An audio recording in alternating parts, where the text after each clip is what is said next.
Nah, sehubungan dengan itu, kita akan beralih ke Qatar. Pria yang membangun Qatar modern telah meninggal dan warisannya adalah salah satu yang paling rumit di Timur Tengah modern. Syekh Hamad bin Khalifa Al Thani telah meninggal dunia pada usia 74 tahun. Dalam 18 tahun sebagai emir, beliau mengubah sebuah daerah terpencil kecil di Teluk menjadi kekuatan global. Mendirikan Al Jazeera, membeli Harrods, menjadi tuan rumah Piala Dunia, dan membangun salah satu jaringan diplomatik paling berpengaruh di dunia. Beliau juga menampung kelompok teroris Hamas, menjadi kepala negara pertama yang mengunjungi Gaza setelah Hamas berkuasa, dan membina hubungan dengan Iran yang membuat para tetangganya sangat tidak nyaman. Dan kemudian beliau secara sukarela menyerahkan kekuasaan kepada putranya pada tahun 2013, sebuah tindakan yang nyaris tak pernah terjadi di kawasan Teluk. Dan putranya itu, Emir saat ini, sekarang sedang menjadi mediator perang Amerika Serikat dan Iran, sambil pada saat yang sama dibombardir oleh Iran dan menjadi tuan rumah pangkalan udara regional terbesar milik Amerika. Sekarang, Qatar memang tidak pernah mudah untuk dikategorikan. Syekh Hamad memastikan hal itu. Bergabung bersama kami sekarang adalah Dr. Ariel Admoni, seorang pakar Qatar di Universitas Ariel dan Institut Yerusalem untuk Strategi dan Keamanan. Dr. Admoni, seberapa besar arti kehilangan ini bagi Qatar dan kawasan tersebut? Jadi pertama-tama terima kasih sudah mengundang saya. Masih di kedutaan, misalnya di Libya atau tempat lain di Afrika, kita bisa melihat di dinding di samping Emir saat ini ada gambar Sheikh Hamad. Dan karena alasan itu kita perlu ingat bahwa warisan dari Emir saat ini sebenarnya didasarkan pada ayahnya. Dan karena alasan itu, bahkan selama acara resmi, misalnya Piala Dunia seperti yang Anda sebutkan, tetapi juga turnamen resmi lainnya dan acara resmi. Acara di Doha, kita melihat fakta bahwa Emir sebelumnya adalah salah satu tamu terhormat. Dan karena alasan itu, ini bukan hanya sesuatu yang simbolis, tetapi juga dalam hal simbolis. Kita perlu mengingat fakta bahwa dia, seperti yang Anda sebutkan sebelumnya, tahu bagaimana membangun citra Qatar. Bahkan tindakannya pada tahun 2013, ketika dia mengundurkan diri katanya. Dan alasan sebenarnya adalah karena alasan kesehatan. Tapi Qatar tahu bagaimana membangun citranya sebagai sesuatu yang unik di Teluk. Dan itu memang khas perilaku Qatar untuk menjadi unik di Teluk, meskipun apa yang dipikirkan oleh negara-negara Teluk lainnya. Benar. Jadi, Sheikh Hamad membangun kebijakan luar negeri Qatar berdasarkan ide yang sangat spesifik, yaitu bahwa sebuah negara kecil bisa membuat dirinya menjadi pihak yang tak tergantikan bagi semua orang secara bersamaan, termasuk bagi musuh-musuhnya. Dia menampung Hamas dan juga pangkalan militer Amerika Serikat di negara yang sama. Maksud saya, seberapa berkelanjutan model seperti itu di kawasan yang sekarang menuntut setiap negara untuk memilih pihak?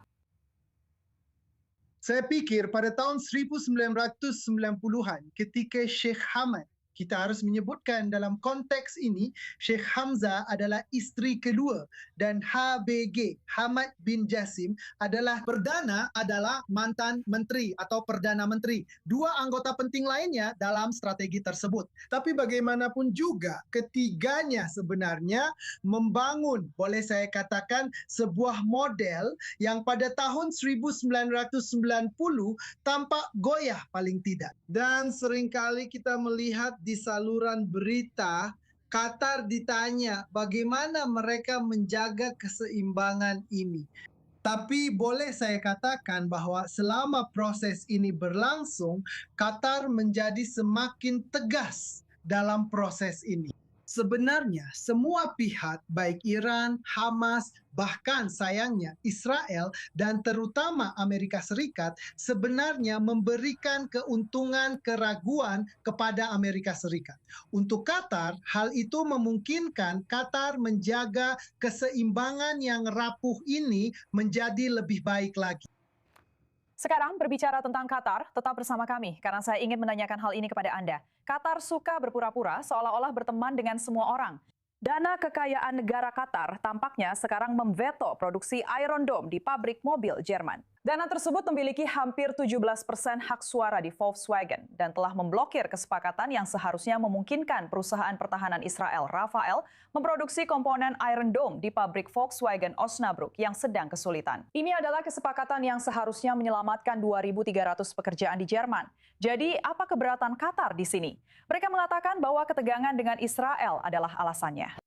Tapi perlu diingat, meskipun Iron Dome adalah sistem yang digunakan Israel untuk menembak jatuh rudal Iran di langit mereka sendiri, sistem yang sama juga digunakan untuk menembak jatuh rudal Iran yang ditembakkan ke negara-negara Arab Teluk, yaitu Uni Emirat Arab. Jadi kembali ke Dr. Ariel Atmoni, saya ingin mendengar pendapat Anda tentang hal ini. Qatar secara bersamaan juga merupakan pusat militer Amerika Serikat. Qatar adalah mediator Iran, juga menjadi target Iran, dan sekarang sedang memblokir produksi Iron Dome di negara sekutu NATO. Semuanya terjadi dalam minggu yang sama.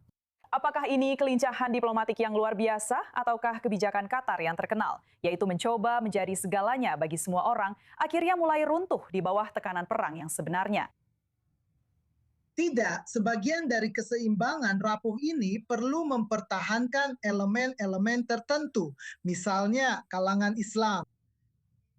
Teknik resmi atau boleh saya katakan teknik yang paling berguna bagi Qatar untuk mempertahankan kalangan Islam di pihaknya adalah dengan bersikap anti-Israel, terutama ketika menyangkut aspek produk militer. Produk militer Israel yang tidak bisa dikaitkan dengan Qatar. Kita perlu mengingat QIA yang sama yang kini memveto kesepakatan ini. Sebagian dari kepemimpinannya berada di bawah Nasser Al-Khulaifi, pemilik Paris Saint-Germain. Dan kita melihat Paris Saint-Germain dengan sentimen anti-Israel serta sentimen pro-Palestina, pro-Hamas. Bukan kebetulan Qatar menjaga keseimbangan rapuhnya. Cara melakukannya adalah dengan menyerang Israel dan digambarkan sebagai pihak yang bersahabat dengan semua orang kecuali Israel, serta benar-benar membatasi Israel. Dan itulah sebabnya ketika Israel sayangnya membutuhkan mereka untuk kerjasama intelijen dan lain sebagainya. Sekali lagi, hanya sumber terbuka, tapi tetap saja inilah cara Qatar mempertahankan keseimbangan itu. Dan yang menarik adalah melihat apakah Menteri Luar Negeri Israel, Hagana, mengatakan bahwa ini adalah pengecualian yang mungkin akan membuat marah penduduk Jerman. Dan terutama jika Qatar akan mencoba untuk mengkompensasi penduduk Jerman di lembaga-lembaga lain, misalnya sebagai bagian dari keseimbangan yang rapuh ini. Ya, Anda tahu, dokter, saya harus mengatakan bahwa para ahli keamanan Jerman telah memperingatkan secara terbuka bahwa Eropa tidak boleh menjadi tergantung pada investor negara-negara Teluk yang bisa memveto keputusan pertahanan, seperti keputusan ini pada akhirnya. Tapi waktu kita sudah habis. Saya ingin mengucapkan terima kasih banyak karena telah bergabung bersama kami. Sangat menarik mendengar pendapat Anda.